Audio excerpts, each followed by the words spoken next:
एक बार एक आदमी राजा के पास गया और राजा से कहा कि राजा जी, मुझे काम की ज़रूरत है, नौकरी की ज़रूरत है, मुझे काम पे रखिए। तो राजा ने कहा कि भाई, मेरे यहाँ पर बहुत सारे पहले से ही नौकर चाकर खूब है, इसलिए तुम्हारी ज़रूरत नहीं है। तो उस आदमी ने कहा कि मेरे अंदर ऐसी विशेषता है कि मैं जिसके भी साथ रहता हूँ उसके बारे में, उसकी सच्चाई है वो जान लेता हूँ। यानी जो आदमी दिखने में बाहर से कैसा है वो एक अलग बात है, पर वास्तविकता में वो कैसा है उसकी मैं पहचान आसानी से कर लेता हूँ। तो यदि आप मुझे अपने पास नौकर रखेंगे तो आपको बहुत सारा फायदा होगा। मैं हर व्यक्ति के बारे में जो है सच्ची बात आपको बता दूंगा। राजा को लगा कि ये तो अच्छी बात, सही है गलत है ये तो आने वाला समय बताएगा, पर ये जो कह रहा है उसके हिसाब से इसको कुछ दिन रख ही लेते हैं। तो उसने, राजा ने क्या किया, उससे अपने यहाँ नौकर रख लिया और घोड़ों के अस्तबल का काम दे दिया कि भाई तुम घोड़ों की देखभाल करो।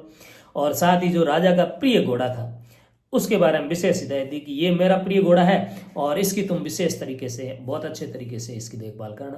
तो वो आदमी वो काम करने लगा। 5-7 दिन बाद राजा ने उसे बुलाया और अपने घोड़े के बारे में पूछा कि भाई, तुमने इतने दिन हो गए सेवा चाकरी कर रहे हो, घोड़ों के बारे में तुम्हें बहुत सारा जानकारी हो गई होगी।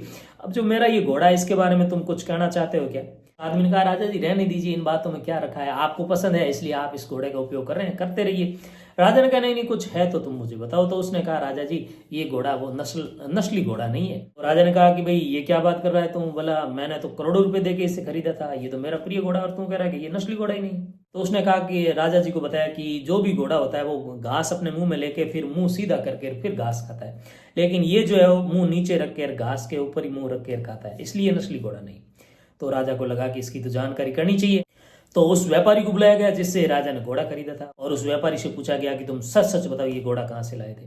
तो उन्होंने कहा, महाराज आपको घोड़ा पसंद आ गया था इसलिए मैंने इस घोड़े के बारे में पूरी जानकारी आपको दी नहीं थी। दरअसल इस घोड़े की जो माँ है इसको जन्म देते ही वो खत्म हो गई थी और ये घोड़ा जो है वो गाय का दूध पी करके बड़ा हुआ था। ये मैं बात आपको बताना चाहता था, पर मैं डर रहा था कि घोड़ा आपको पसंद आ गया, इसके बारे में यदि ऐसी बातें करूंगा तो आपको लगेगा कि ये घोड़ा बेचना नहीं चाहता है, इसलिए ये जानबूझ के ऐसी बातें कर रहा है। तब राजा को महसूस हुआ कि हाँ ये बात सही है, क्योंकि घोड़ा जो है वो गाय की तरह नीचे मुंह रख कर घास खाता है, जबकि नस्ली घोड़ा होता है वो घास मुंह में लेता है, फिर मुंह ऊपर करता है और फिर घास खाता है। तो राजा को लगा यार ये तो आदमी बढ़िया पहचान कर लेता है। तो राजा ने क्या किया, उसे नया काम दिया कि भाई तुम मेरी रानी के बारे में जानकारी प्राप्त करके बताओगी। तो अब वो रानी की सेवा में रहा कुछ दिन तक, और फिर 4-5 दिन, सप्ताह भर बाद में राजा ने उससे बुलाया कि पूछा कि भाई बताओ मेरी रानी के बारे में तुम।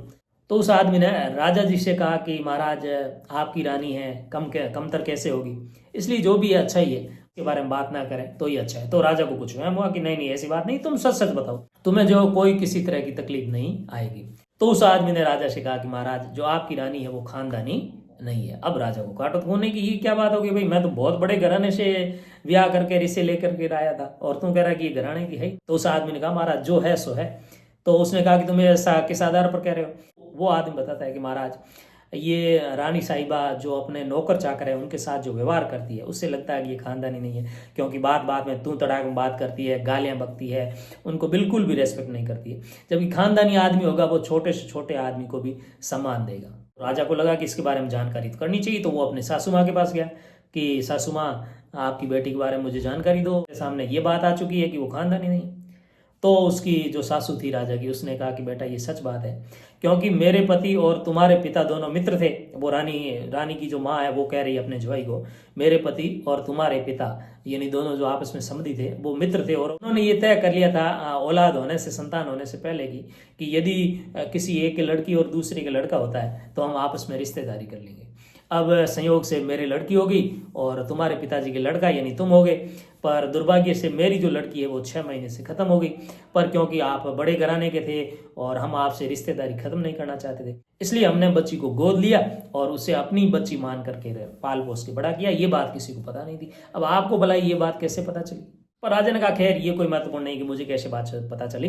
अब राजा घर आया और उसके मन में उसने उस आदमी के प्रति लोहा मान लिया कि भी बहुत अच्छी बातें बता रही है।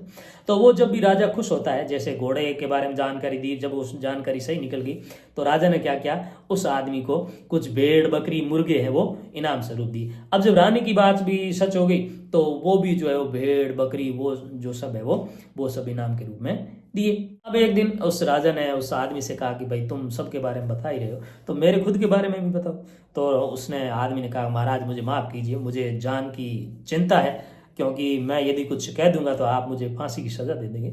तो राजा ने कहा, नहीं तुम निश्चिंत रहो, तुम्हें किसी तरह की जो है वो सजा नहीं देंगे, जो भी है सच बात बताओ। तो उसने कहा कि महाराज आप भी खानदानी नहीं हो। अब राजा तो और बहुत चक्कर है कि ये क्या बात होगी, क्यों भाई मैं खानदानी क्यों नहीं हूँ, खानदानी आप नहीं हो। तो वो अपनी माँ के पास गया और माँ से पूछा कि माँ क्या मेरे बारे में जो भी जानकारी हो मुझे बताओ, मुझे ऐसा लग रहा है कि मैं तुम्हारा बेटा नहीं हूँ। तो माँ ने कहा कि बेटा हमारे शुरुआत से ही संतान हुई नहीं थी और बाद में हमारा ये राजकाज देखने के लिए जो है वो हमने एक गडरिया जो जा रहा था उससे एक बच्चा गोद लिया, और ये बात किसी को पता नहीं थी, वो गडरिया जानता था या फिर हम दोनों जानते थे, और फिर हमने अपना बेटा मान के तुम्हें बड़ा किया और तुम्हें राजा बनाना था, इसलिए जो है वो हमने ऐसा किया। अब राजा को लगा कि उस आदमी तो बिल्कुल सही बात कह दी। तो अब वो वापस उस आदमी के पास गया और बताया कि भाई तुम्हें कैसे पता चला कि मैं खानदानी नहीं। तो उन्होंने कहा महाराज महाराज जो भी राजा महाराजा जब खुश होते हैं तो सोने चांदी के दान देते हैं, हीरे जवाहरात दान देते हैं। आप जब भी मेरे ऊपर खुश होते थे तो मुझे भेड़ बकरी मुर्गियां ये दान देते थे, तो कहीं ना कहीं ये जो है खानदानी की निशानी नहीं है। तो हमारे आसपास ऐसे बहुत सारे लोग हो सकते हैं जिनके पास बहुत सारे खूब रुपए पैसे धन दौलत खूब है, पर कहीं ना कहीं उनके व्यवहार से हम उन्हें पहचान सकते हैं कि वो वास्तव में किस तरह के इंसान है।